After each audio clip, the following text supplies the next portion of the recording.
மீண்டும் ஒரு தோல்வியை சந்தித்த மும்பை இந்தியன்ஸ் இன்றைய வரலாற்றில் சிஎஸ்கே தொடர்ந்து மூன்றாவது போட்டியை மும்பையும் வெற்றிகரமாக தோல்வியில் முடித்தது. இதனால் டேபிள் பாட்டத்தில் அடி போட்டு கொண்டிருக்கும் சிஎஸ்கே மும்பை. கடவுள் பார்த்தாரு, இவனுங்களை மேலே விட்டா கண்டிப்பாக உங்கள் ரசிகர்களுக்குள்ளே மானங்கட்ட அடி வைக்கிறான். ஒருத்தன் அம்பானிங்கிறான், ஒருத்தர் 2 வருஷம் பேனுங்கிறான், இப்படி மாறி மாறி சண்டை வைக்கிறானுங்க.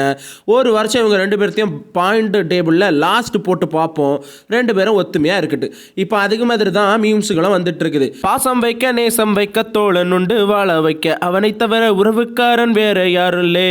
என் நண்பன் 3 மேட்ச் தோத்தான், அதை போல நானும் தோத்தேன், நட்பை போல வேற ஒன்றும் இல்லையே. அந்த மாதிரி பார்த்தீங்கன்னா நிறைய ஸ்டேட்டஸ் வைக்கிறதும், அது மட்டும் இல்லாமல் நீயும் நானும் வேற இல்லைடா அந்த மாதிரி அந்த பாட்டோட டெம்ப்ளேட்டை வச்சு மும்பை சென்னையை மெர்ஜ் பண்ணி போடுறதும் ஒரே கொண்டாட்டமாக தான் இருக்குது. கடவுள் இதான் பார்த்தாரு, இவனுங்களை ஒரு மேட்ச் ஒருத்தனை ஜெயிக்க விட்டோம், 2 பேரும் மாறி மாறி அடி வச்சு பெரிய பிரளயத்தை ஆரம்பிச்சிருவானுங்க. அதனால ஒரு வருஷம் அவனுங்க அப்படியே கீழே போட்டு அந்த மாதிரி தான் கடவுள் பார்த்திங்கன்னா மும்பைக்கும் சென்னைக்கும் எழுதியிருப்பார் போல். இந்த வருஷம் டவுட்டு தான். போன வீடியோவில் நான் என்ன பேசியிருந்தேன்னா, கண்டிப்பாக மும்பை பிளே ஆஃப்ஸ் போகணும்னு பேசியிருந்தேன்.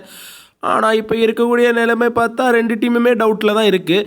11 மேட்ச் இருக்குது, இருந்தாலும் அந்த 11 மேட்ச் தொடர்ந்து ஜெயிப்பாங்களா அப்படிங்கிறத பொறுத்திருந்து தான் பார்க்கணும். கண்டிப்பாக சாம்பியன் டீம் தான். 2 டீமுக்குமே பிரச்சனை என்னென்னா, ஒருக்கா ஒன்று தொடங்குது, ஒருக்கா இன்னொன்று தொடங்குது, ஒரு நாள் தொடங்கவே மாட்டேங்குது. அந்த மாதிரி தான் இன்றைக்கி மும்பைக்கு அமைஞ்சிச்சு. பார்க்கலாம்.